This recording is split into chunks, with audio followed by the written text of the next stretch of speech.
Assalamualaikum warahmatullahi wabarakatuh. Halo teman-teman, kembali lagi di Macapat, Maca Berita Cepat edisi bulan Juni. Bareng aku Putri, di sini aku bakal bacain beberapa berita pilihan dari PKS Jawa Tengah. Go PKS, go!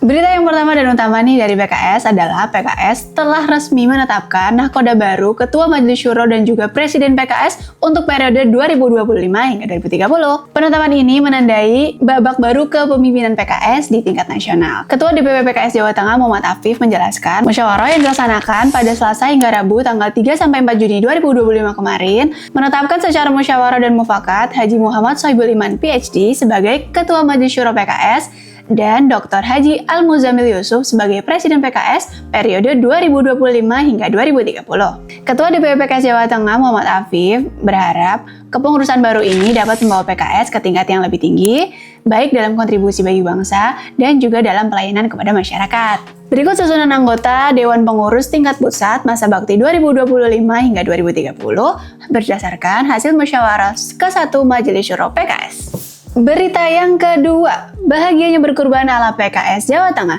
momentum Idul Adha untuk perkuat persatuan dan kepedulian. PKS Jawa Tengah sukses menyalurkan 150.000 paket daging kurban kepada masyarakat di seluruh provinsi Jawa Tengah.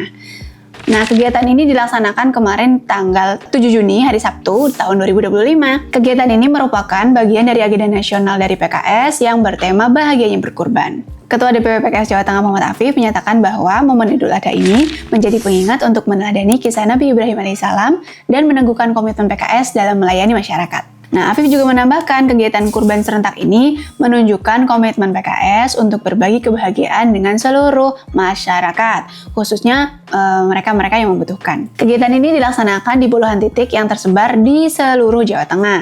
Nah, daging hewan kurban ini juga berasal dari partisipasi kader, struktur, hingga anggota legislatif PKS.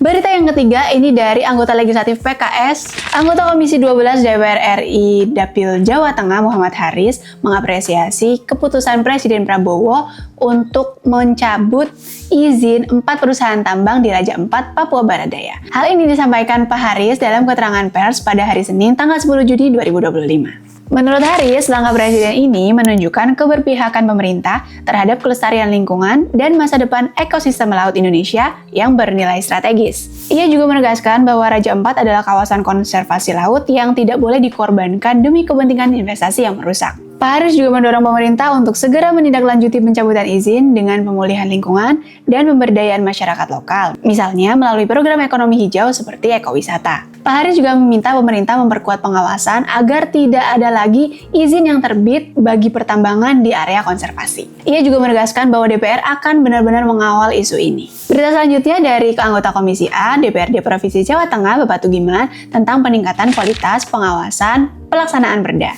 Menurut Pak Tugiman, selama ini pengawasan Perda itu masih agak loyo di beberapa sektor. Padahal Perda itu ibarat kotak sosial antara pemerintah dengan warganya. Kalau tidak diawasi dengan baik, maka tujuannya tidak optimal. Beliau juga menyebutkan beberapa kendalanya adalah karena yang pertama, kurangnya koordinasi antar lembaga. Terus yang kedua, SDM pengawasnya masih terbatas. Dan yang paling penting adalah masyarakat belum optimal dilibatkan. Terus solusinya gimana dong? Nah, Pak Tugiman mengusulkan untuk membuat tim monitoring gabungan yang berisi anggota legislatif, eksekutif, yaitu pemerintah daerah, ditambah tokoh masyarakat. Nah, semuanya bekerja bersama agar pengawasan Perda semakin optimal. Agar makin cepat dan transparan, Pak Tugiman juga mengusulkan adanya digitalisasi sistem pelaporan pelanggaran Perda. Jadi kalau ada yang melanggar bisa langsung dilaporkan dan segera diselesaikan oleh pihak yang berwenang. Bagus juga idenya. Oke guys, itu tadi beberapa berita pilihan dari Macapat edisi bulan Juni. Untuk berita selengkapnya silahkan kunjungi jateng.pks.id. Jangan lupa follow akun media sosial PKS Jawa Tengah di @pksjawatengah. Jangan lupa like, subscribe, dan juga komen-komen di video ini. Sampai jumpa kapan-kapan. Assalamualaikum warahmatullahi wabarakatuh.